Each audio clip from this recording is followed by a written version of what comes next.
Howdy on Wolvex Lives. I think it's time to play a little 7 Days to Die. Alright. Okay, let's see about getting these pumpkins finished out here. 2, 3. So, we did play our D&D game last night. Uh, oof. Got to be quite the... Did I not have any pumpkins? Oh, look, I got super corn seeds, too. Do I have super corn planted?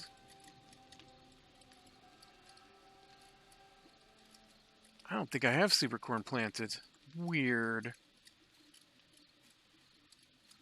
I need to extend my garden somewhere.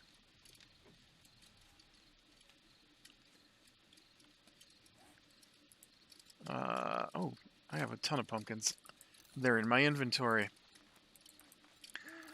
Yeah, so it was something else last night.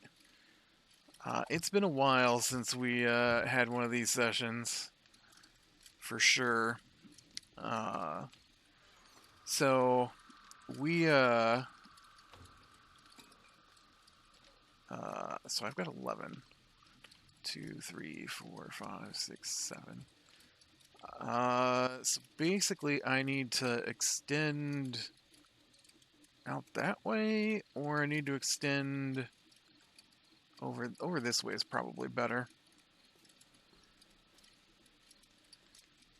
But I've only got 18 of these, so I'm gonna need more of these. Could I have some frames? So it was the other guys, obviously. If it's gonna be a doozy one, it's usually gonna be on his end. Um, really, I don't have a lot of iron apparently.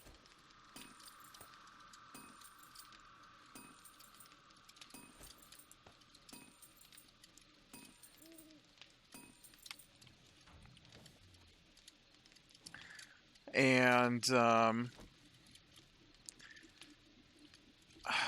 I sometimes I tell you just the way things go. So we talked about last week how the help feature, I don't like the way that he's using it,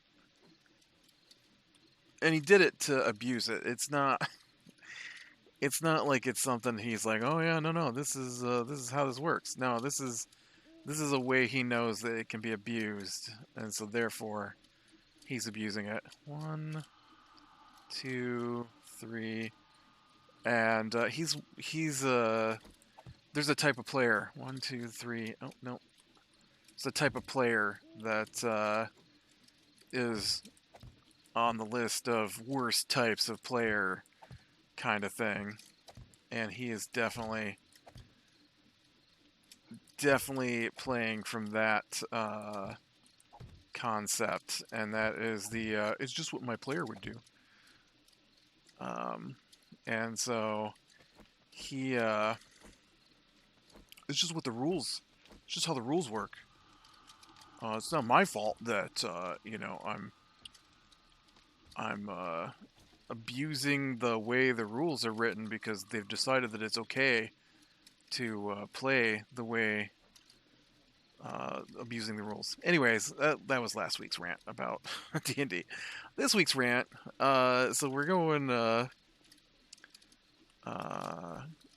through, and we're in the dungeon, right? We've been in the dungeon for a long time now. We're never getting out of the dungeon, and we'd taken a handful of short rests at this point, at least 3, because we usually, it's rare for us to long rest if we didn't go up a level, and we're almost to the next level, and so it's not it's not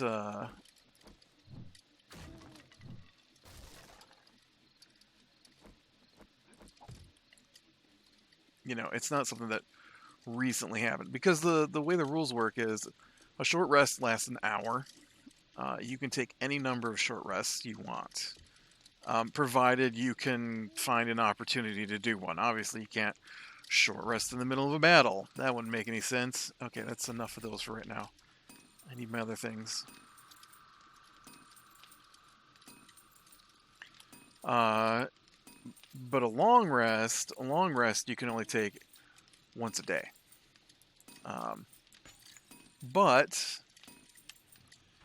there's nothing to say you can't rest short rest style until there's a long rest, right? I mean, I can spend a Saturday where I do nothing but watch movies and then go to bed at 4 in the afternoon, if that's what I so desire, right?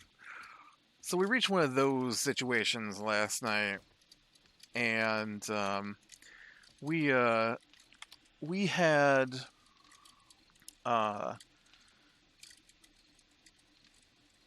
so we had fought these minotaurs the previous session, and if you can recall from 2 D&D rants ago, one of the issues that we were coming across was that minotaurs take up 4 squares on the map, and he decided that it was okay to overlap them so that they could get places where they otherwise wouldn't be able to fit.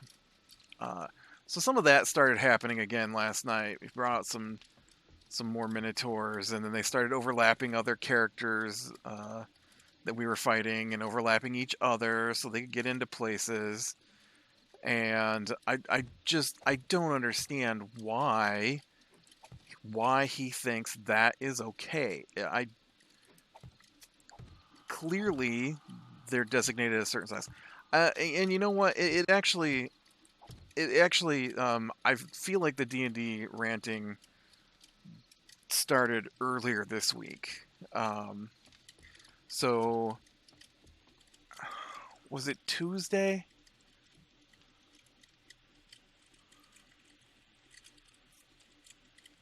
It was Tuesday. So Tuesday night, man, I forgot.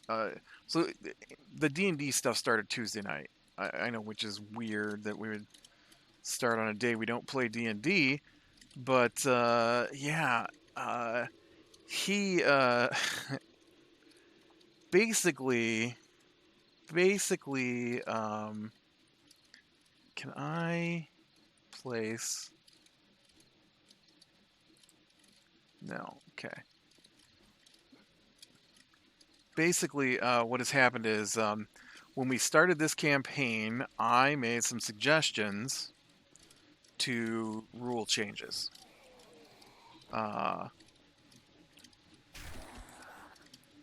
And talked about it before. One of the things I don't like in the game is the concept of inspiration.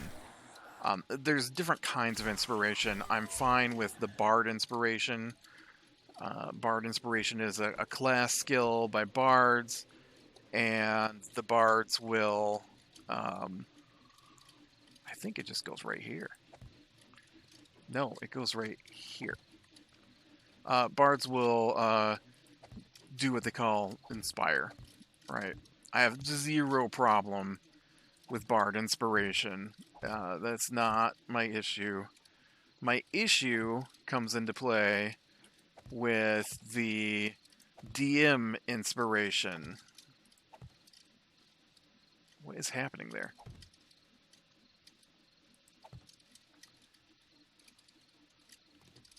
That's weird. I could not see that. Could not see that at all. I can't see it again. What is going on with that rebar there? So,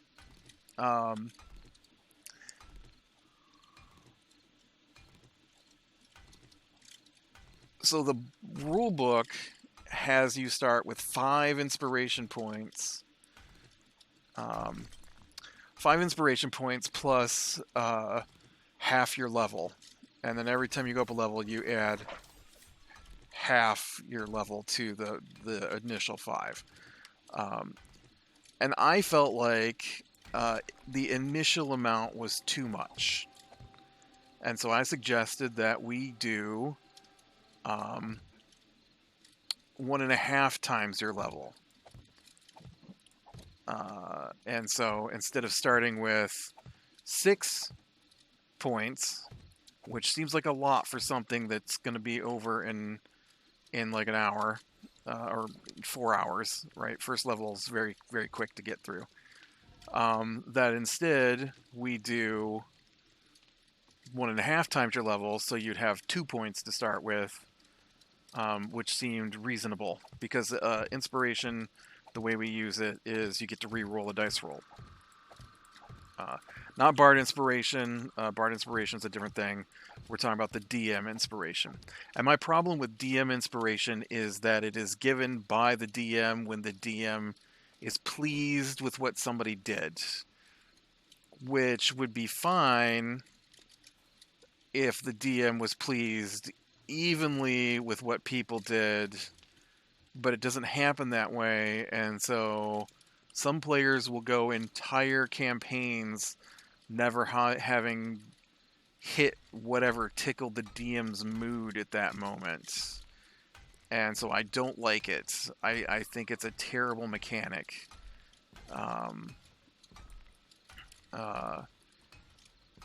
Because I don't think the players should be playing to please the DM. I think they should be playing to play their character. And so, anyways, so we did the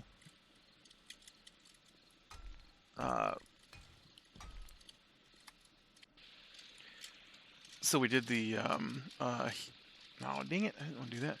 We did the hero point thing because it gives the players control over when they have them and how they can use them, right?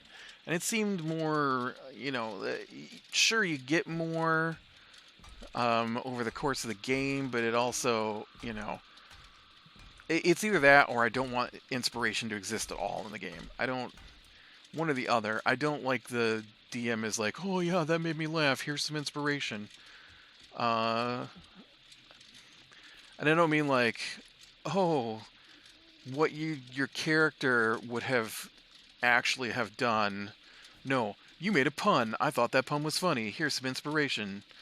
What does that have to do with the game? I don't know.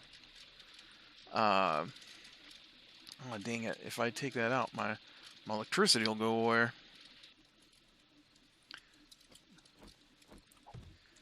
And so, we did the hero point rings with their items that we carry in the game. And then, so here a while ago, he decided that we had too much inspiration because I think we were up to, we were level 11. So it would have been 16 inspiration points over the... They don't refresh until you level up. It's not like you're constantly getting new points. Once you use them up, they're gone. And for whatever reason, he decided that the 5 we had used at that point, even though the level was almost over, was too many. And so he changed the rules on that. So it was a little irritating because I'm like, I don't understand what the difference is. We didn't use the full amount. You're acting like there's a hypothetical moment where we're going to use, which hasn't been the case for 14 levels now. We've never used up all of our hero points before the end of the level. And so you're imagining a scenario where we use them in a last battle situation and we just have a bunch of them saved up, because it would be 30 points total to use forever at that point. Like once you hit level 20, you never get them again, right? So I don't understand what the issue is. I mean, of course, he doesn't want us to go up levels anyways. He doesn't like us to... he doesn't like it when we get new abilities. He doesn't like when we win the fights, and so So yeah, so he changed the rules on that. I'm like, fine, whatever. It's your game. Do with it how you will. I disagree with what you're doing, but you're ultimately the DM, I guess. And oh,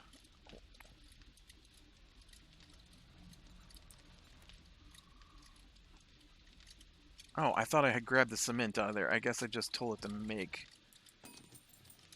cement. So then, we get to a discussion out of the blue Tuesday night. We were playing. We play Final Fantasy online, and so we were playing Final Fantasy online, and then two of the guys left, and then when it's just me and him, he just goes on this huge thing about how he doesn't like brutal criticals, which is the other suggestion I made for our game. I like it because I like the idea that a critical hit hits hard. And so 14 levels, basically, we've been using this. And so we faced off against these Minotaurs. And the Minotaurs are like doing some extra damage. And I think one of them like critically hit for like 40 something points. Which is a lot of damage, but I have over 100 hit points. So I mean, I can do the exact same thing back. It's not like it's one-sided. And so he's like, it's just too much. The higher the levels we go, the more dice that things are going to be used, and we're going to get to the point where you can just critically, hit someone and kill them in one attack. And I'm like, well, we're already kind of there, and we've always been there. So I'm not sure what your argument is. And then I'm like, let's play it out with math. And so let's say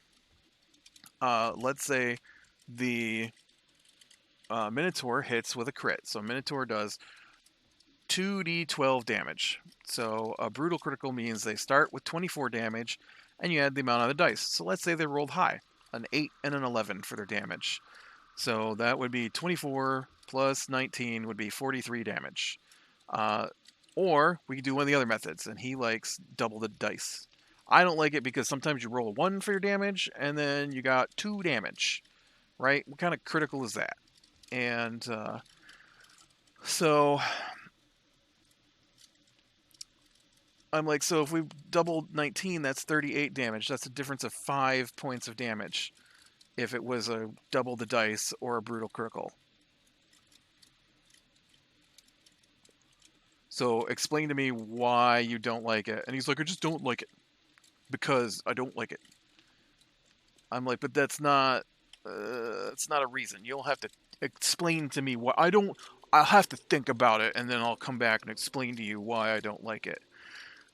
So I was irritated by that. And I'm like, look, dude, I get it. It wasn't your suggestion. It was my suggestion. You don't like it because I suggested it, because clearly anything I suggest, you're against and have been ever since we started playing D&D.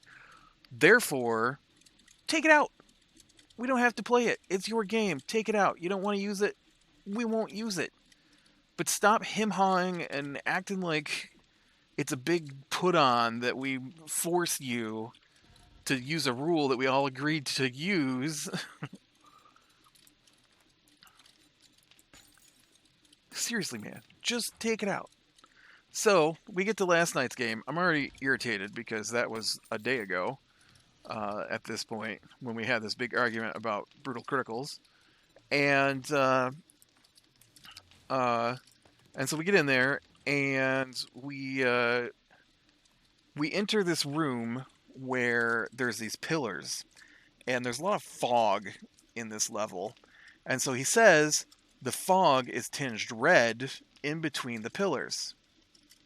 And so before anyone can say anything, he moves our characters inside the fog and then affects us with stuff. And I'm just like, we didn't even get a choice in this. Like, why would my character ever enter red fog in a room when there's never been red fog before this point? I wouldn't do it. I wouldn't do it as a player. I wouldn't. My characters, who are level 14, been crawling through this dungeon a while, know that it's full of traps.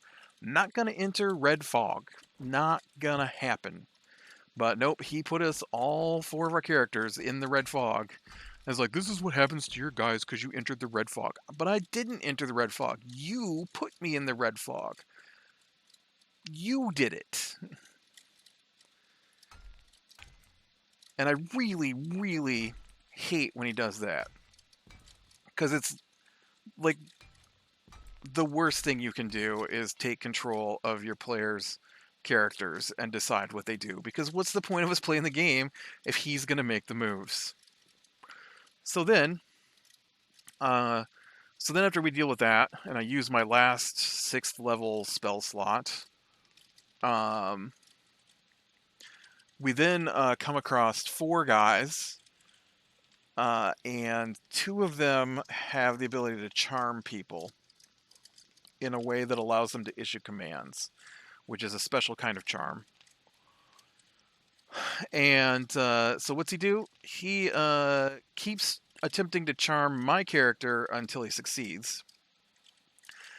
Now there's 4 characters. 2 of them are played by me, because we only have 4 people that play. And then he proceeds to, the next turn, continually try to charm my other character until he succeeds. So now both my characters are charmed. And there's no way to save against it after you're charmed unless you take damage. And then I don't care at this point what the book says. Every bad guy that he controls runs away. And so these guys, one of them got down below the hit point level it's supposed to be at. We heard a lot last night of, well, everybody else is dying, so these guys are going to just try to run away. They see you're overwhelming the other force, so they're going to try to run away. So they just vanish off the board. I would not have a problem with bad guys running away if it weren't for one fact. We are only given XP by him if we kill the creature. It's the only way to get XP in his game. And them disappearing and running away means we don't get experience for them. And he's always having the creatures run away so that we don't get XP for them. And it's infuriating. So then we're like, oh yeah, look at, they run away just like every other. I'm just doing what the book says. Really? The book, what does the book say? If their hit points get below 30, then they will vanish. Was the other guy below 30? No. You just decided that we would kill him on the next, in between his current turn and before he could go again. And so therefore, because the other guy ran away, he too would run away. Even though the book clearly states when he's going to do that. So you're just running him away because you don't want us to get the XP for them. They weren't even worth that much, which is the bizarre thing. They were only worth 1100 XP divided by 4. So it'd been like an extra 500 XP for us. I guess that's a lot. Now that I say it out loud, 500 extra XP would have been a good chunk because we only got like 3,500 XP last night. And so it would have been nice to get that because we're almost to our next level, which he definitely doesn't want us to go up. He already said he was going to probably reduce the amount of XP we're getting because he doesn't like how close we are to our next level. Because the book says you're only supposed to be this level once you reach the end of the... No, what it means is you should be at that level or higher by the time you reach the end of this particular floor. And we happen to be higher.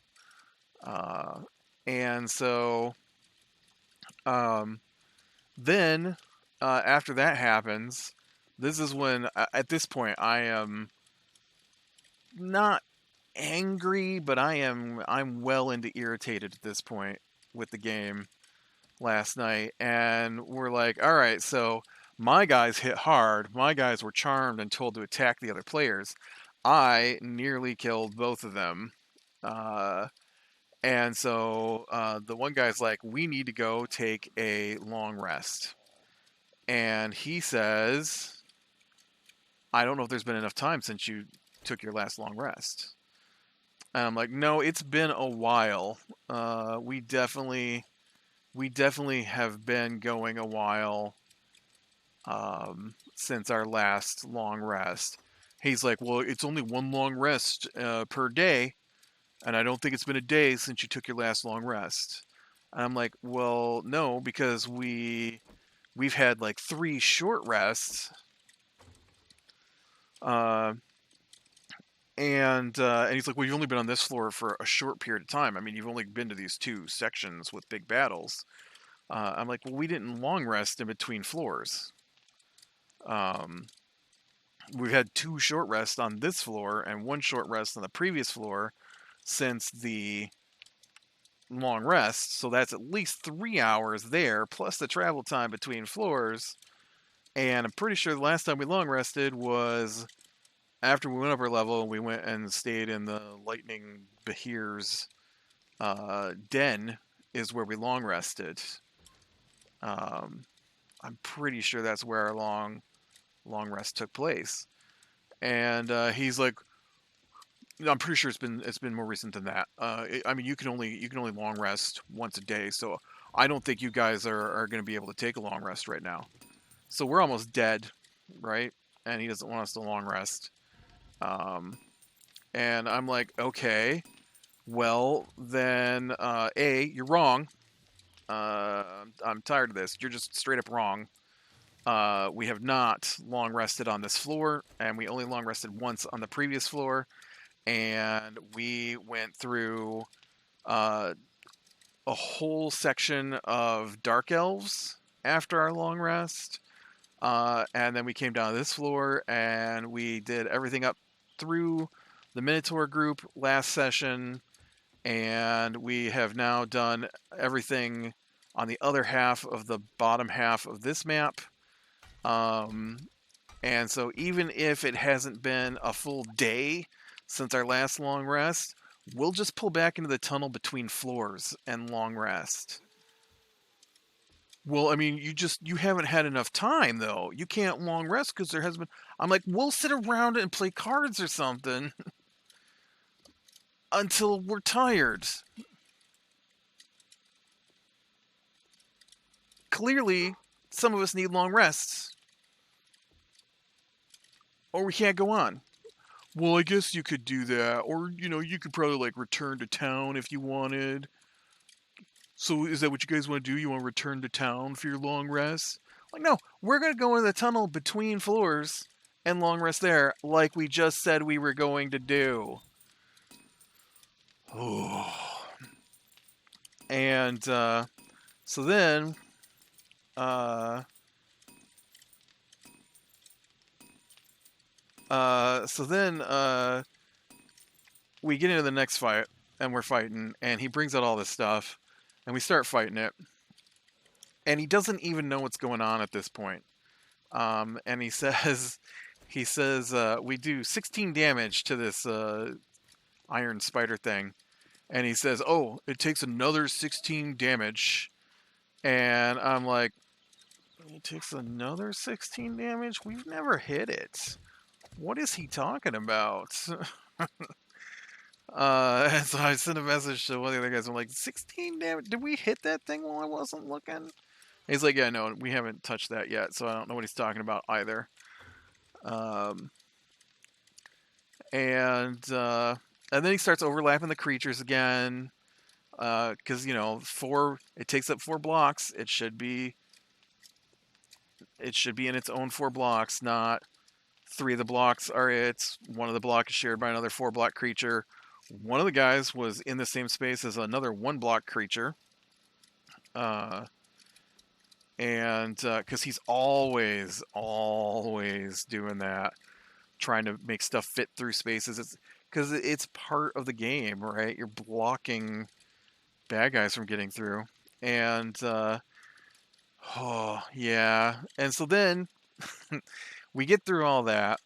He decides that he's done, even though it's like 30 minutes before we quit. We actually played to like 1 the week before, and he has the bad guys run away and throw down darkness. And we had just commented on how he's always making the bad guys run away, and he said, "I don't always make them run away." And we're like 2 attacks in, and the bad guys run away. Um, and so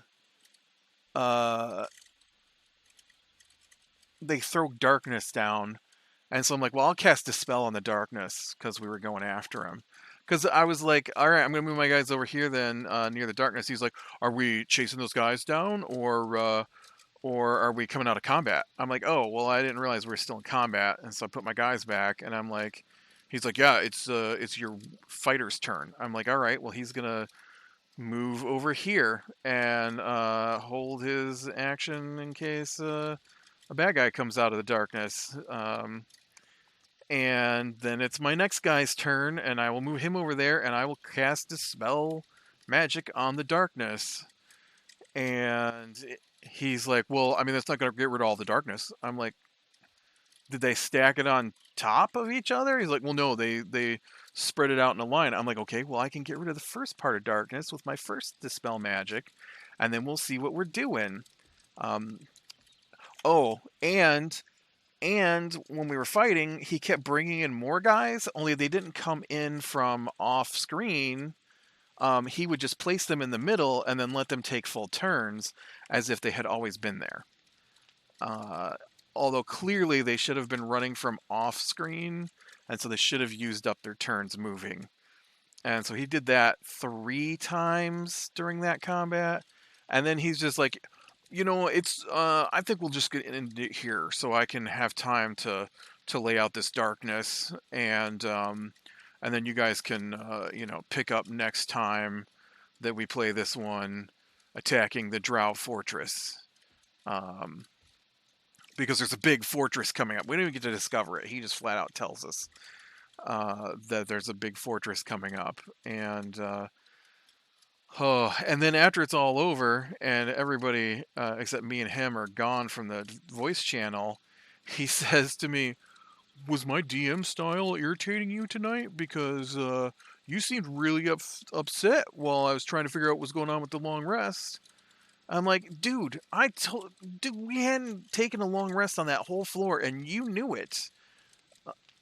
And even after I said that we hadn't had one since the Behir, you acted like we still weren't going to be allowed to take one because you had decided that it hadn't been long enough. He's like, well, the rules are that you can only take one every 16 hours. And I'm like, what does that matter if we find a spot to camp? So pass how much ever time there is, and then the 8 hours we need for that, and call it good. I don't know why you're acting like we wouldn't be allowed to take one. That was the issue, is that you are stopping us from making our own choices. And then he also said, while he was figuring out our XP for the evening, he goes, whispering, stage whispering, oh man, those guys escaped. They were worth a lot of XP, but they escaped, so didn't get the XP for that. I'm like, yeah, I know. You don't let us have XP for things that run away from us. Ugh. All right, with that, be bearing the small things, leading the light, and I will talk to you later.